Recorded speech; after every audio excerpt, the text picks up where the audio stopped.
Recovery Elevator, episode 577. And that's one of the biggest things about the sobriety journey, I feel like, is letting yourself feel the feelings that you've been trying to numb for so long.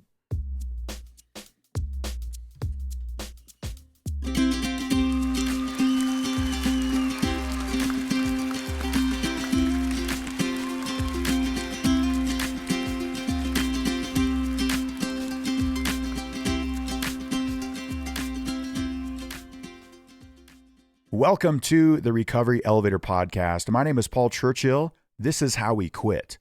On today's podcast, we have Kendra.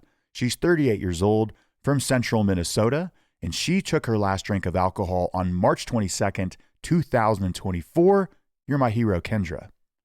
The alcohol industry just took an $830 billion hit in the last 4 years, and Gen Z is the reason.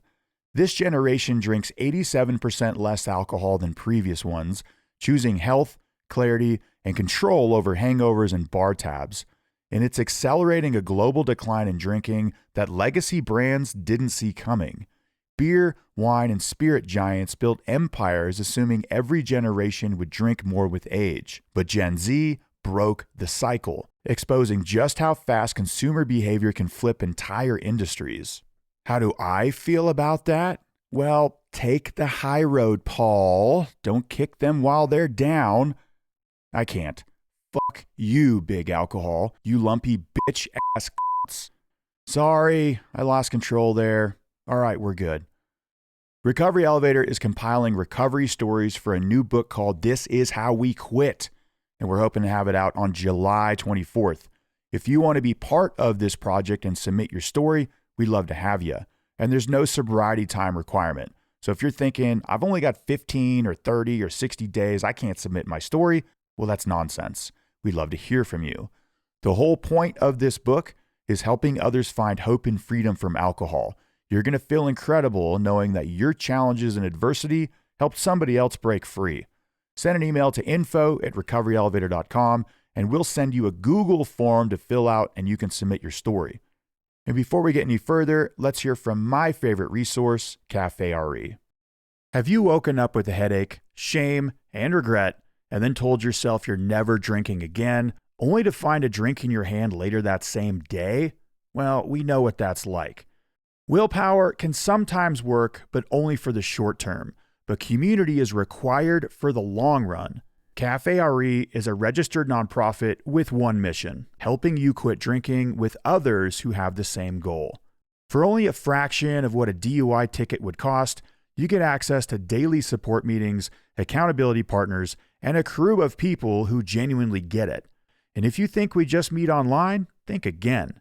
Join us at our yearly in-person service project or at Cafe RE meetups across the country and across the globe. We've got our own app off social media platforms, and we'll solve the problem of, I quit drinking, who do I hang out with now? Go to cafe-re.org and then enter the promo code CONNECT for your first month free. Again, that's cafe-re.org and use the code CONNECT for your first month free. Okay, let's get started. Today, I'm going to tell you why you drink. I'm not going to beat around the bush. It'll be direct. It's not because alcohol is the most addictive drug on the planet or because you like the taste of wood, hops, or earthy floral notes. None of that. Now, what I'm about to say, we all deep down know it, but we haven't put words to it, mostly because we think that in the modern world, we have everything we need, that science, Google, and Meta have figured it all out.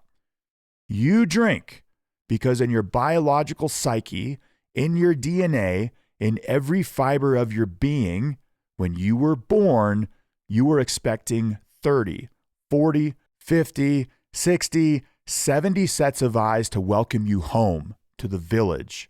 Your mom, dad, grandparents, aunts, uncles, cousins, brothers, sisters, neighbors, dogs, cats, birds, and crickets.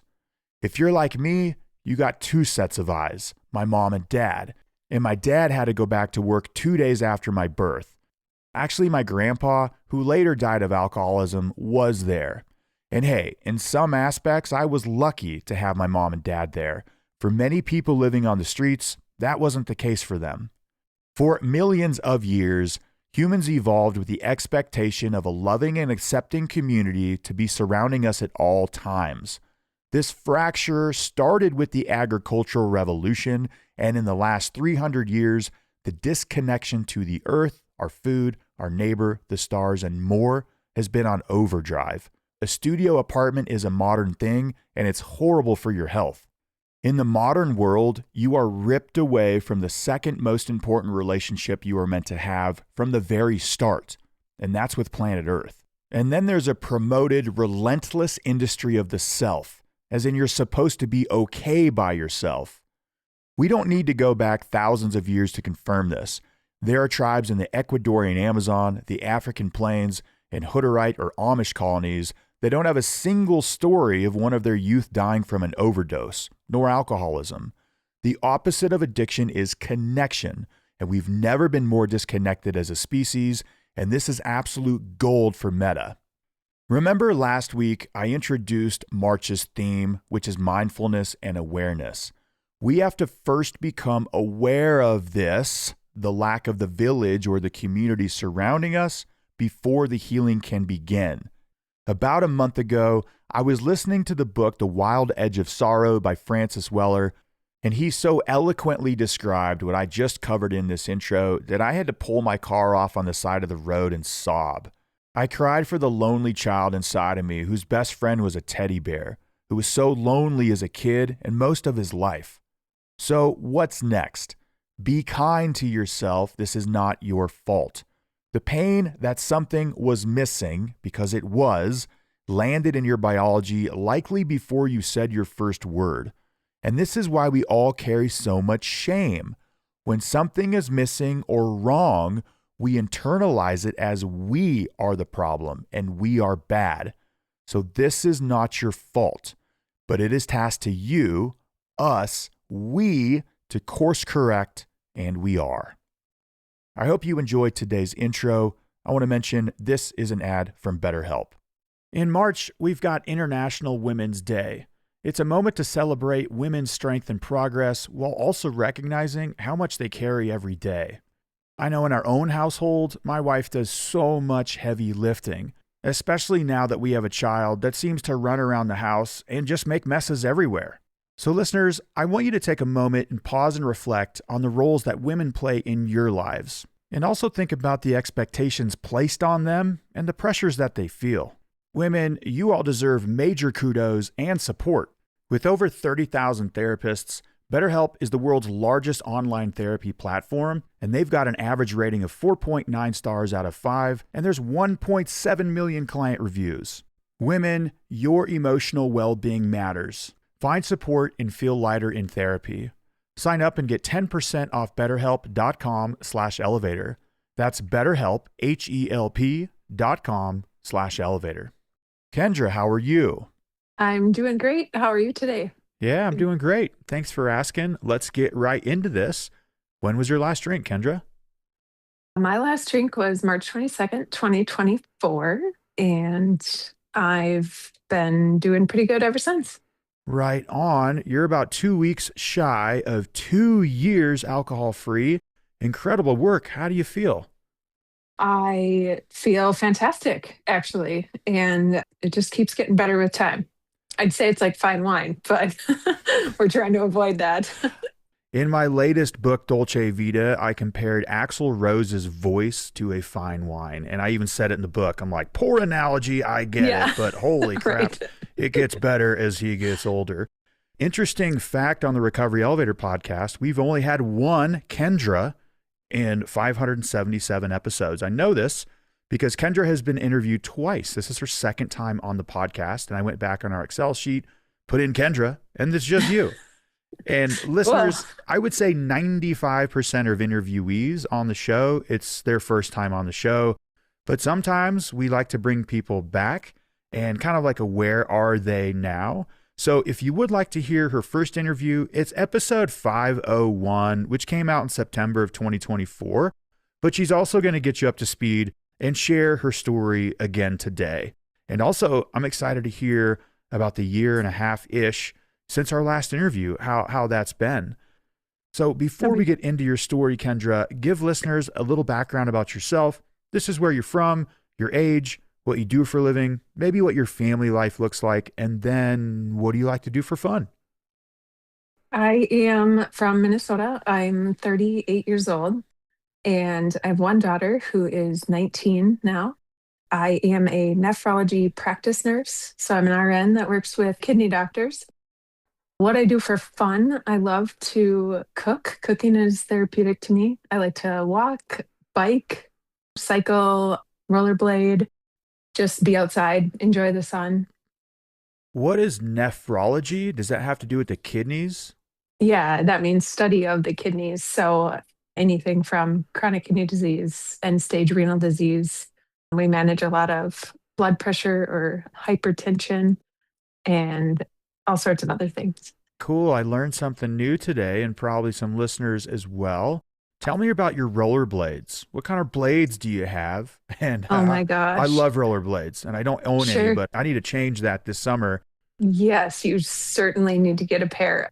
So I currently have a pair of just hockey rollerblades. I don't have brakes on them, actually, the rubber stopper in the back. I used to play hockey, so that's why I loved a rollerblade.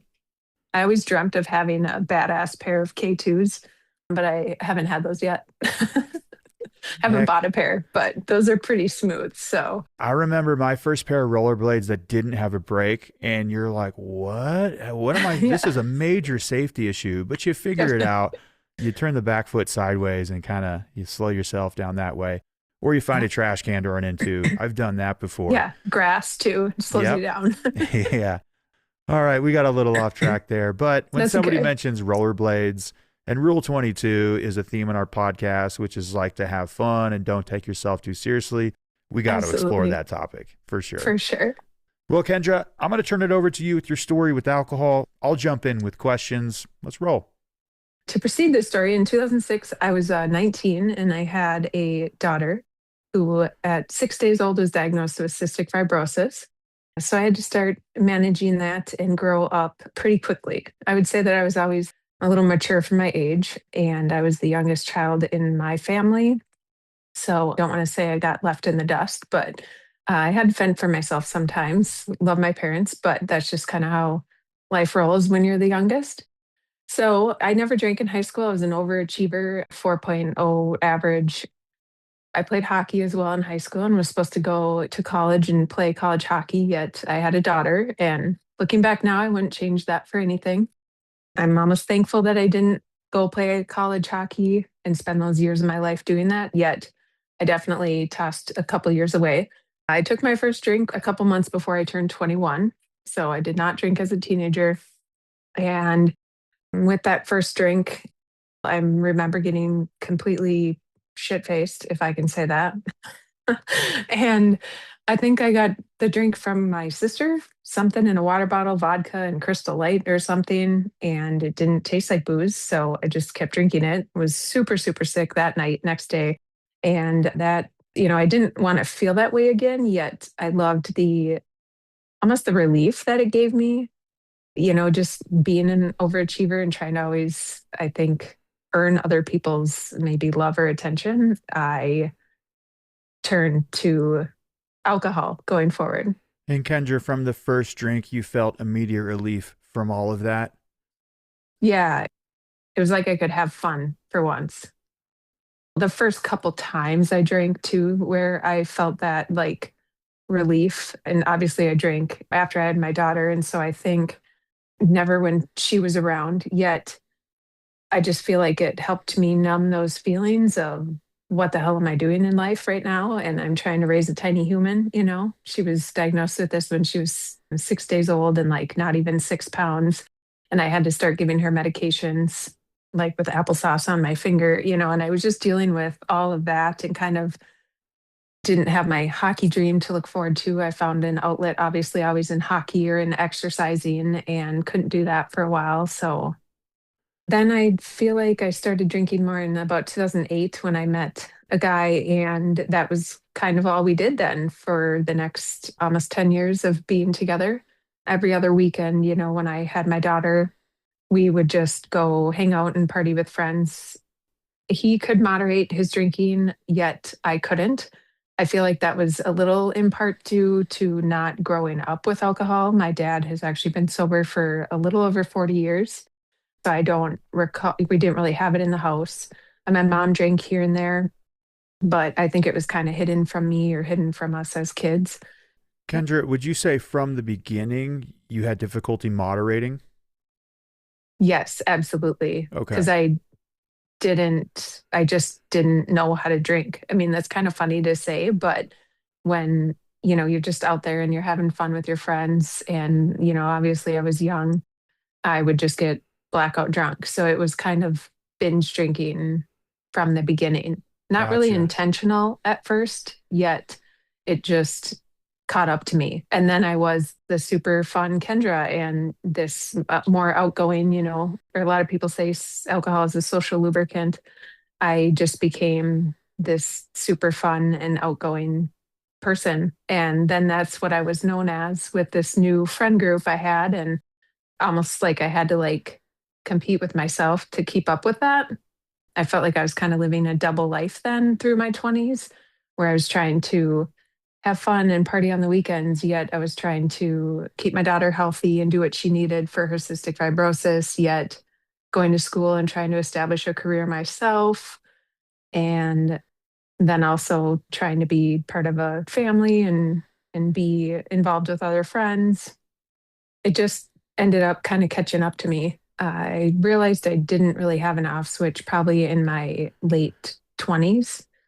God bless my ex husband who did take care of me during those 20s. And I mean, did very embarrassing things and barfing in the bed at night. And he probably saved my life a time or two. Never really knew that during the time being, or I just thought this is what people did in their 20s. But it was around 2018 when I ended up getting divorced, for other reasons, yet I think my drinking had a lot to do with it as well, and just decisions that I made that I'm, not proud of.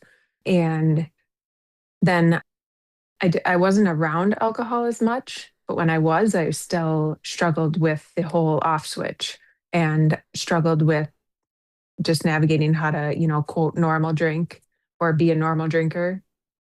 Kendra, was there a time when you fully realized the off switch was broken? Right, because I remember for a while, for me, it was hoping and wishing. Well, next time I'll shut it down after two or three. Well, next time, the next time, Mhm. and then I realized, wait, this is going on for 10 years. Was there a moment when you realized, wait, I can't stop when I start? That would be when the hangovers would carry over to Monday mornings and I needed to function, from drinking on like a Friday and or a Saturday night. Or if I got just one night away from my daughter, then I would go binge drink and the hangover would last for like 48 hours. I couldn't grocery shop and do things I needed to on the weekends. And not only was that embarrassing and quite a struggle, it just made me realize I can't get a handle on this.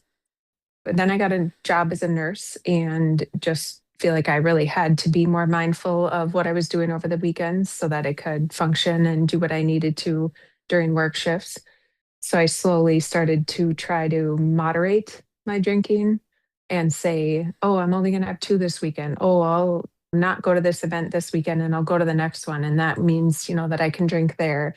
And it just continued to be a struggle for probably a couple years after that, like 2020 to 2022 for sure. Still struggled with the off switch, still was unable to say no to quote peer pressure, or if other people asked me to drink, I would just give in so easily. I don't even know why. It's sometimes you can't just explain it. Could be, that underlying addiction that that alcohol is going to make you feel good and make you not feel the feelings that are brewing around in your mind. And that's one of the biggest things about the sobriety journey, I feel like, is letting yourself feel the feelings that you've been trying to numb for so long. Oh my gosh, that might be the whole gist of it right there. Because after the alcohol, you want to find out why you drink. You'll find out real quick in the language of emotions. And sitting with those at first can be challenging. Well, first, they're just new. but that's the Mhm. holy grail to life. And I was talking to somebody about stoicism today, and like that's one of thousands of programs created to help people deal with the challenges of life, aka emotions. So it sounds like in 2018 to 2020 ish, you were working on moderation. Was there any traction with that? I do feel like I definitely was decreasing like the frequency of when I drank because I started to own a home and really had to manage things by myself and just had to keep up with a demanding work schedule as well. But I still, at those opportunities that I could drink, if I didn't have my daughter, I would just take them to the, extreme most of the time. And I didn't necessarily drink during the day or the second I didn't have my daughter. And I didn't drink a lot during the week. It was primarily weekends. It was primarily not anything I could get my hands on, but I drank a lot of Keystone Light back in the day, which is disgusting. But it was, vodka drinks, vodka lemonades, vodka ginger ales. So you're almost sober for 2 years. There came a time when moderation didn't work or you weren't allowed to drink the way that you wanted to drink. When did you start exploring the waters of abstinence or quitting drinking? Was there a rock bottom moment? Did things you just progress like sick and tired of being sick and tired? You mentioned a hangover that lasted 48 hours. I've had a couple of those, and that makes you think twice on your drinking. I explored I should call it a game of moderation. It's no joke, that's for sure, because it is something that I feel like people almost even need to experience before they go fully sober. Some people can just up and quit, not have multiple day ones, but I certainly had about, I don't know, 42 of them, 42 day ones. When I tried to moderate, it didn't always escalate into the binge drinking. It wasn't enough for me. I think the biggest reason moderation doesn't work, and hang on, there are many, we're trying to control an uncontrollable thing. It's a highly addictive drug. The data says the most addictive drug on the planet. But I think the real reason why it doesn't work, we don't get to drink the way we want to drink. And so it kind of zaps the fun out of it, the adventure. All right, we don't really get to calm down. We don't really get to quiet the voices inside the head.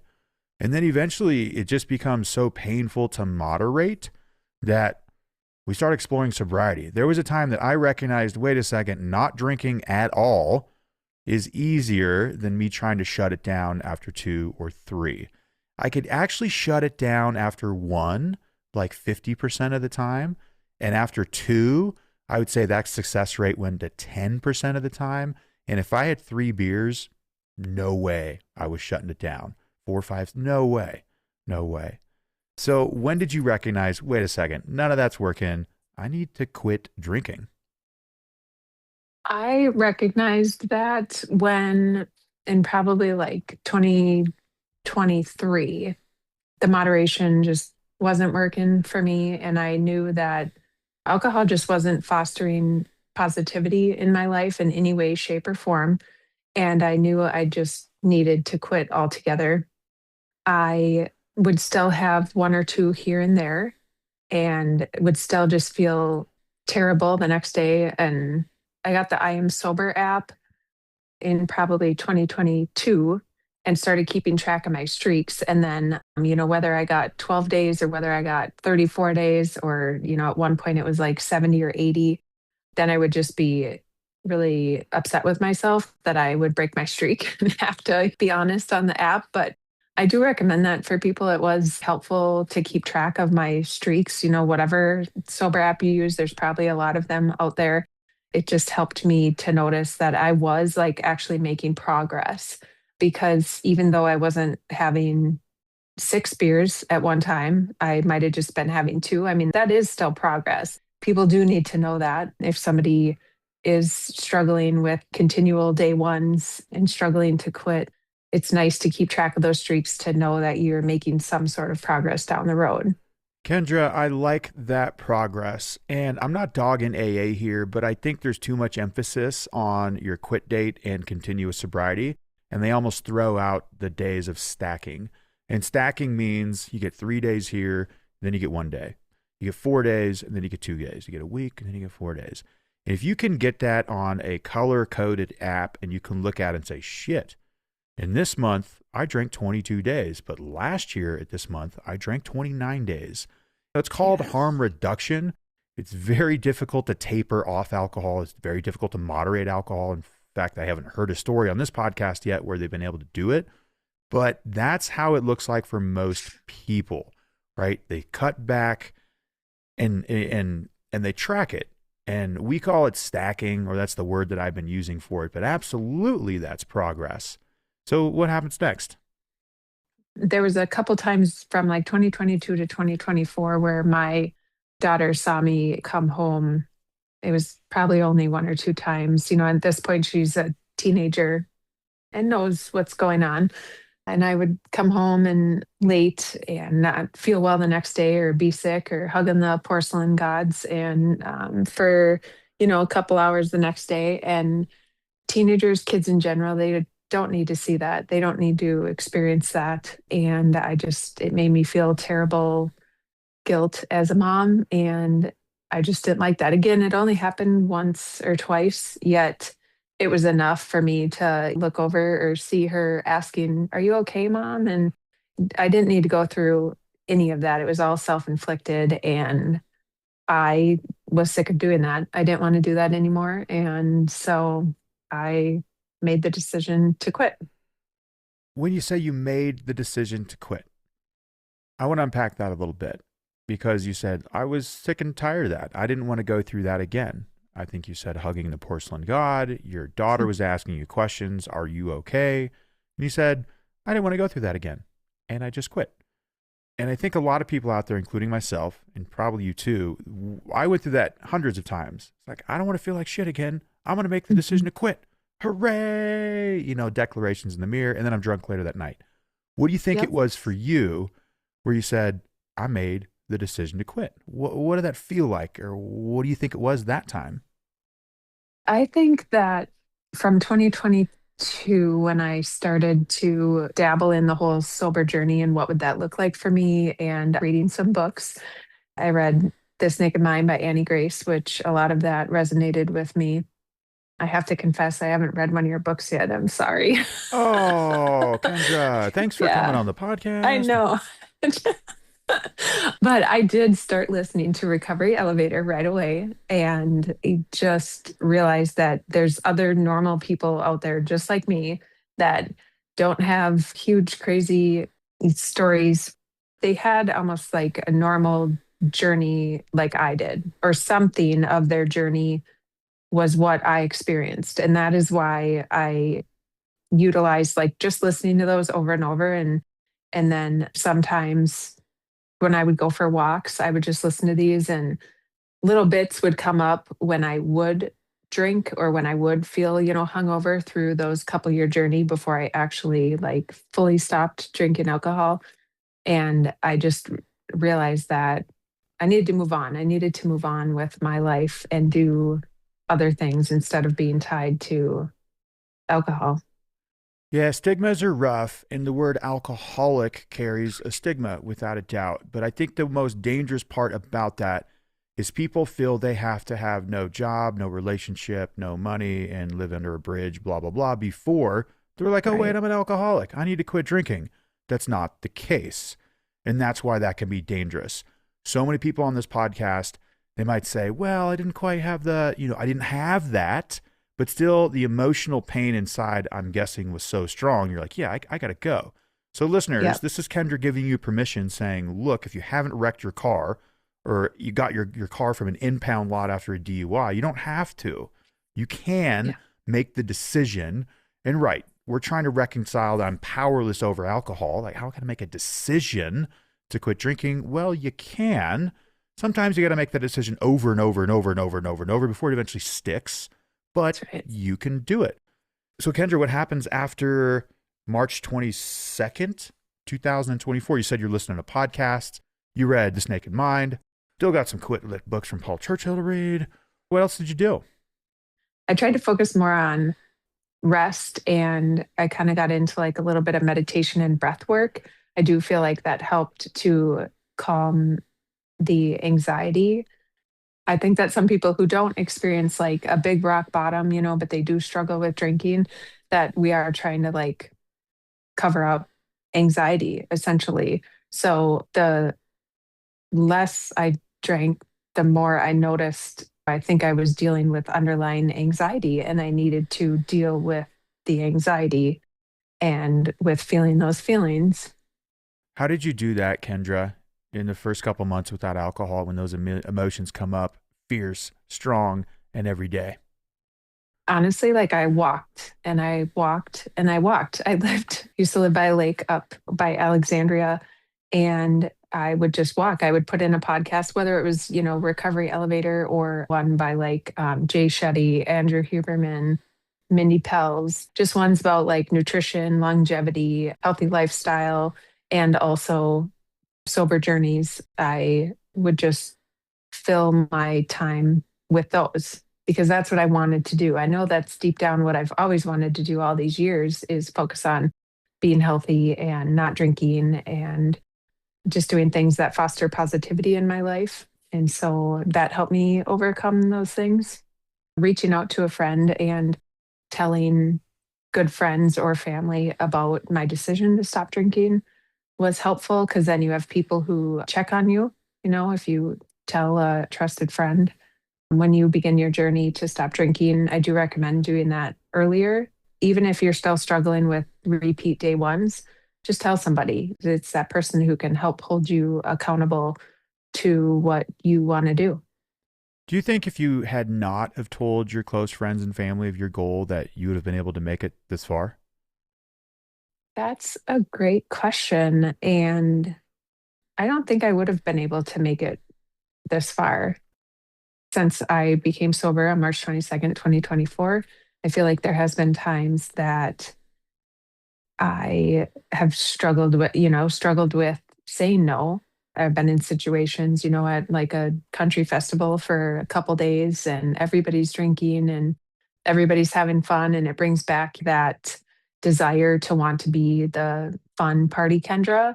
And it was difficult to say no in a way, yet I felt so good when I did. And I felt even better the next day when watching everybody stumble around the campsite at 9 in the morning because they're hungover. But if I didn't tell trusted friends and family, then I just wouldn't have the support that I had, especially in the beginning.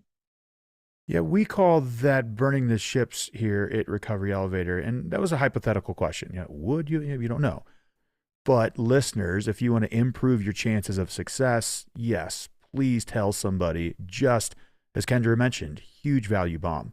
So I said the word AA earlier. Did you go to 12-step programs? Did you go to AA? I did not. I have not been to an AA meeting actually. And I do agree with what you said earlier is I think I was nervous and almost scared to walk into one. I know that AA can be great. My dad swore by that, and I think it was something that is still very popular and was very, very popular, many years ago and can do great things for people on their sober journey. Yet it wasn't part of my cards, I guess. It wasn't part of my toolkit that I have needed to stay sober, and that's okay. So I do feel like the stigma around AA or you have to go to AA if you're sober it's a bummer that that is a stigma. I think Okay. about 40% of our interviewees on this podcast go to AA, right? Sure. So we're not trying to say it's like not that cool of a program. What we're trying to Right. say is there's so many ways to do it, and that's not the only path. And here at RE, we Yes. embrace all pathways. There's no right or wrong way to do this unless you do it alone. Some people go Yes. to AA and some people don't. But when you make Yeah. that choice, you make that decision, hand it over to something, you're going to roll with it. I was gonna say in the episode 501 in the previous podcast I did, I touched on the toolkit that you can have, and mine was, podcasts, reading books. I went over and reread This Naked Mind like 3 times intermittently just when I needed it. And just taking the time for yourself and that rest and recovery that you need when you become alcohol free. You have to take care of yourself. And it's almost a fun journey to be on to discover your true self. that you've been hiding all these years. Kendra, in our rediscovery of the self, the reconnection with yourself, how has that changed with you since our interview in September 2024 to now? I definitely have less brain fog, more clarity, mental clarity. I feel like I have less anxiety. I've finally found ways to cope with that anxiety. And I feel like I have a little more confidence now, especially from like the first year of sobriety to rolling over, on like this second year. I have more confidence going to social events. And I don't feel like now when I walk into a room that like the spotlight is shining on me in a dark room, or I'm like walking on stage and everybody looks at me and they know that I'm not drinking and they're thinking all these things, or they're just like thinking whatever they're thinking. I'm not internalizing other people's thoughts anymore. I'm walking in with confidence and walking in to actually be there and be present, not be worried about what other people are thinking. Kendra, in the last 2 years, has there been a time where you said, I wasn't that bad. I can have just one? Or was there an intense craving that you almost didn't make it through? I would say I went to Rock the Country or something in Sioux Falls with some friends, and it was actually a really cool concert, super fun, lots of people everywhere, lots of very, very drunk people everywhere, all times of day. And that was kind of a struggle for me, not to mention like a guy I was dating was offering me drinks multiple times. And so then it was kind of really hard to say no. That was probably one of the bigger struggles that I've had. If my friend with cancer wants to, she's been battling cancer for a couple years now and doing okay considering. But if she wants to have a glass of wine, it's really tough for me to say no at times. Yet I know it's okay for me to say no. And she's very, very supportive of me not drinking and intense cravings. Sometimes, if just in the summertime when you're tied up with a bunch of pontoons on a sandbar, that's when cravings come, I feel like. But the biggest thing is to be prepared in those times. I feel like it's when you need to bring your cooler full of sparkling waters or, whatever it is that you want to drink. Being prepared is one of the biggest things that's helped me in my sobriety journey, no matter what the get together or event or function is. Kendra, since our last interview, how has your mental health changed? And is there any spirituality change in the last little bit for you? I would say my mental health has become, I feel like I'm more positive in general because I'm not constantly thinking about what I said or did when I was drinking, or, what I might have done that I don't remember. So my mental health is much more positive. And like I said, the mental clarity is great. I'm Christian, and so I feel like my faith is a little bit stronger. I don't feel as ashamed to come to God and ask for forgiveness of my sins. I know that not everybody is Christian, and that's okay. But whatever it is, just focusing on feeling your own feelings and trying to navigate those. And with me doing like some breath work and meditation type stuff over the last couple of years has helped me to just be more spiritual in general. Before we hit the rapid fire round, Kendra, can you let us know what does your meditation practice look like? And also, what do you do for breath work? What does that look like? Breath work I use intermittently throughout the day. I'm not like sitting there with my legs crossed and my fingers like in the meditation pose. Like, I don't feel like that's what meditation is from what I've read or learned or researched the last couple of years. Meditation is about bringing your mind back to the present moment and to just focus on what you need to feel your feelings and overcome them. So for me, I utilize breath work, whether it's just three deep, long breaths on my way home to decompress from work, or if I'm feeling anxious about something, if I'm driving to an event where I know there's going to be alcohol there, and I need to just kind of calm myself and bring myself back to the reality and the goals that I have. I'll use breath work then. And, I don't sit and meditate for 20 minutes at a time. I'm not there yet. Definitely not. It's kind of difficult, yet it's very liberating when you can calm your mind enough to focus on that. Kendra, actually, one more question. Since our last interview in this last 2 years with that alcohol, have you encountered something that you didn't expect? And kind of jokes aside, maybe it's like a rekindled passion for rollerblades. For me, my music came back, not in the timeline that I wanted, but it came back at like year 4 or 5, which I didn't see that coming. I thought it would come back like day 30.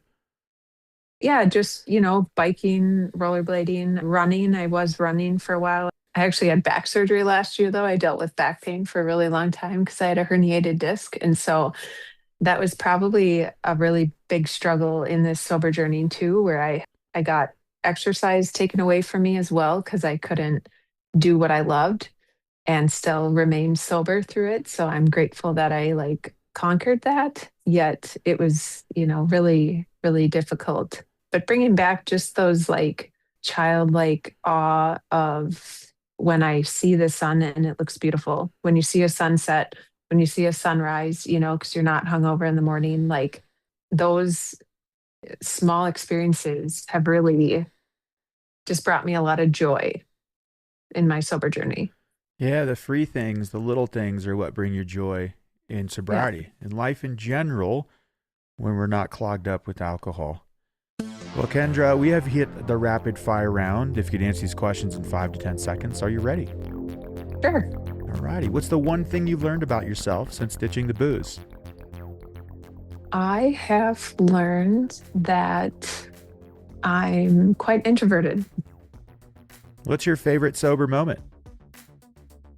Favorite sober moment is spending any time that I can with my daughter and knowing that I'll be fully present. What's your favorite alcohol-free drink? There's too many to count. An iced Americano with oat milk and 1 shot of chai, decaf. All right. And poppy. Poppy drinks are amazing. Cream soda's best. What's the point of life? The point of life is to embrace change and roll with it, and also to be present with those you love, because as we all know, life is short. What's the coolest thing about Minnesota? Coolest thing about Minnesota is the 3.5 months we get of amazing weather. If you had a pet otter, what would you name it? Wow, you do throw some crazy ones in there. Slappy? Yeah, I was thinking the same thing too. Really? Kind of. What parting piece of guidance can you give to somebody who wants to quit drinking? Do what you know you need to do deep down in your heart. Those thoughts of you wanting to know what life will be like without alcohol are valid, and tell someone that loves you that you want to be alcohol free. And then before we depart, Kendra, give us your own "you might need to ditch the booze if" line. I knew you were going to ask me this, and I should have been prepared. You might need to ditch the booze if you get home after being at a brewery for a couple hours and barf on your rug, and then you need to throw it away the next day. That works. We're both in the right spot, Kendra. So good to connect with you again, and congrats on keeping the streak alive.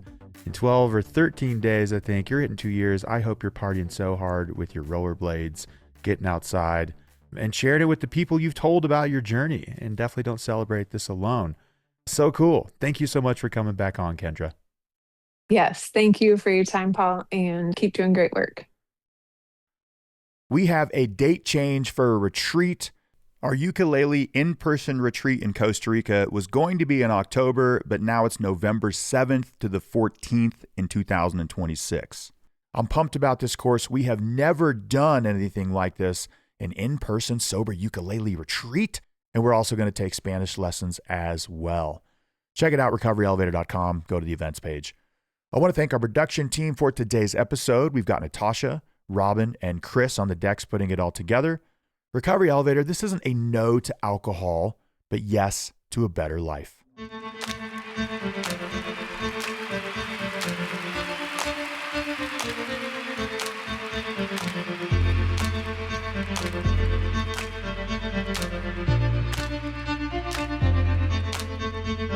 I see you savor, I see you savor, almighty savor, I see you savor, I see you savor, I see you savor, almighty savor, I see you savor.